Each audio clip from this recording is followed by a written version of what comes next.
Hey, what's up everybody, and welcome back to another episode of News Dose, where I give you all of the latest gaming news. And it's hard to believe, but we're only 1 week away from the Xbox Series X and PlayStation 5 release. It's been a weird year, but hopefully it's a great month for gaming as fans bring home their brand new consoles. There's also a lot to be excited for during the launch period, and actually, the PlayStation 5 might have a big exclusive game releasing sooner than what many of us originally thought. Also, we got some gameplay running on the Xbox Series X that really shows off what next generation is capable of in terms of visuals. So don't go anywhere and we will talk about that. First though, let's start this week off with Dirt 5. So Dirt 5 will be one of the premier next generation launch games. We have seen this game running at 120 frames per second on the Xbox Series X, and it looks really good compared to some of the older Dirt games. Outside of the visuals though, early indications are pointing to this being a good overall game.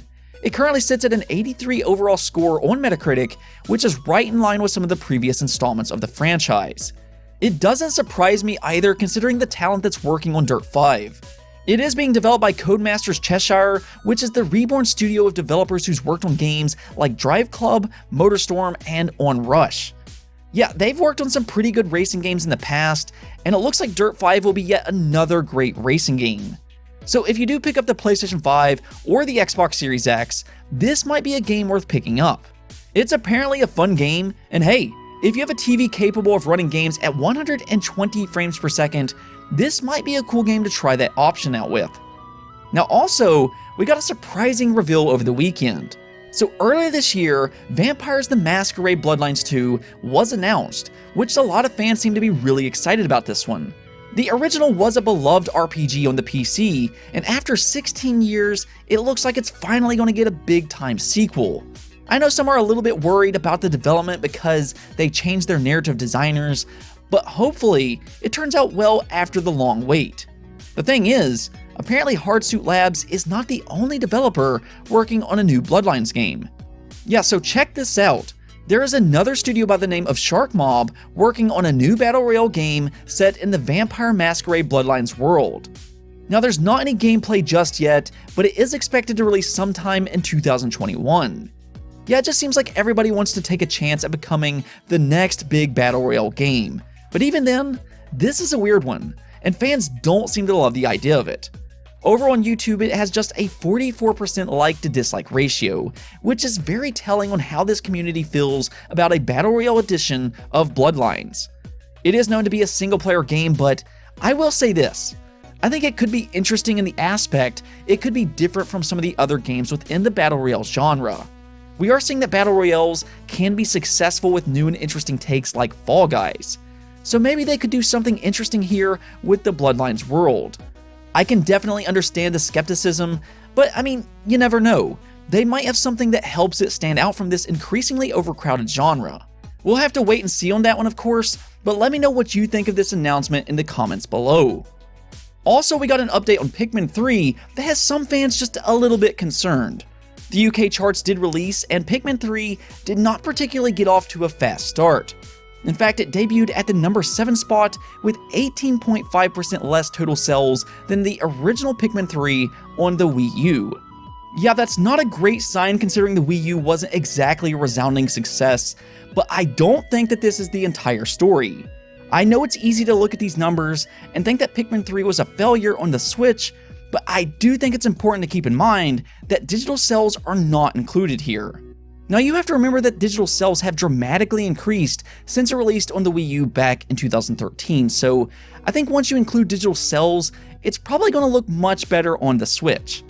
With that said, this still is not a great start, with games like Minecraft and Mario Kart both outselling it in the UK.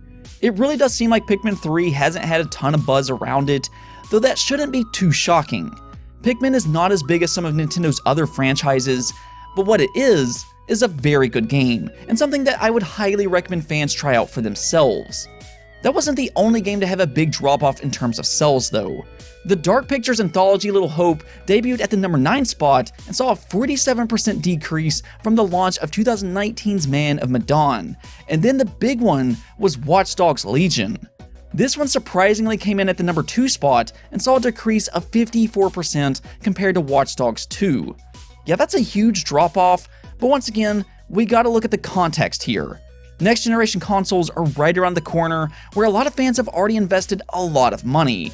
And for that matter, a lot of fans may wait to buy Watch Dogs Legion on next generation consoles instead.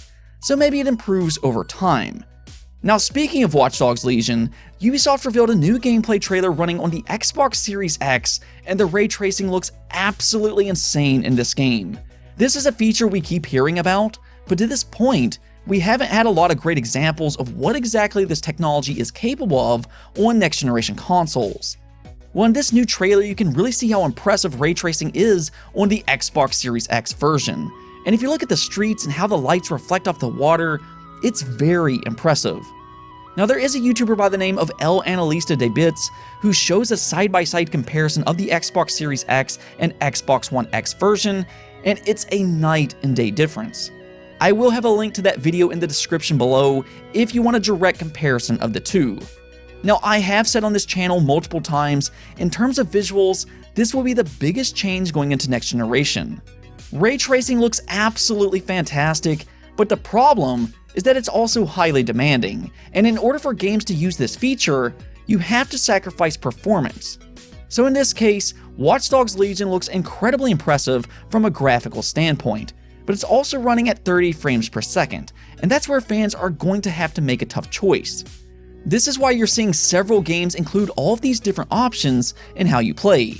A lot of games have performance modes where if you just want 60 frames per second, you can absolutely do that, but you're going to have to say goodbye to ray tracing. It really looks like early in the generation, we're not going to see games run 60 frames per second with 4K resolution and ray tracing. Now maybe as developers learn to optimize these games better, we could see that improve over time, but as of this moment, it's looking like this is going to be a tough thing to do. Honestly, I think one workaround would be to lower the resolution from 4K to 1440p. Maybe that could help with 60 frames in ray tracing, because 4K resolution is also very demanding. I think the issue with that though is that 4K is a good marketing point, and anytime a game doesn't hit 4K resolution, gamers freak out about that. So I'm not sure if developers will be willing to make that sacrifice, but nonetheless, Watch Dogs Legion looks to be an impressive showcase for ray tracing early in the generation. I will ask you though, if you're given the option, would you rather ray tracing or 60 frames per second? Let me know in the comments below.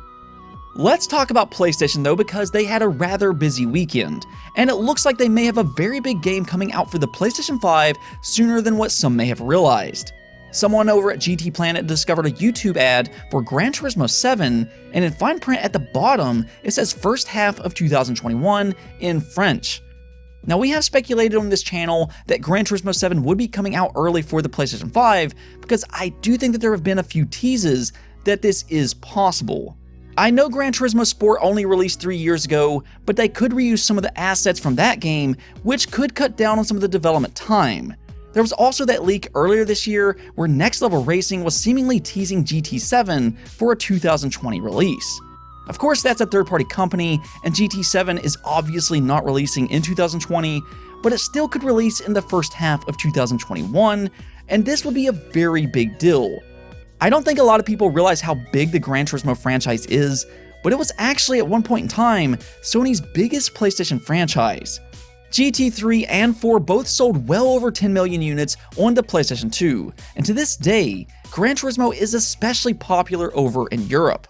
So this could be a very big deal for the early success of the PlayStation 5, and really, 2021 is looking like a good year for PlayStation. Honestly, their lineup is impressive. You have Demon's Souls, Little Big Planet, and Miles Morales releasing this holiday, but you also have God of War, possibly Gran Turismo 7, Horizon Forbidden West, and Ratchet & Clank all for next year. That's a pretty good exclusive lineup. Sony's definitely picking up right where they left off with the PlayStation 4, with some big exclusives coming out early in the generation.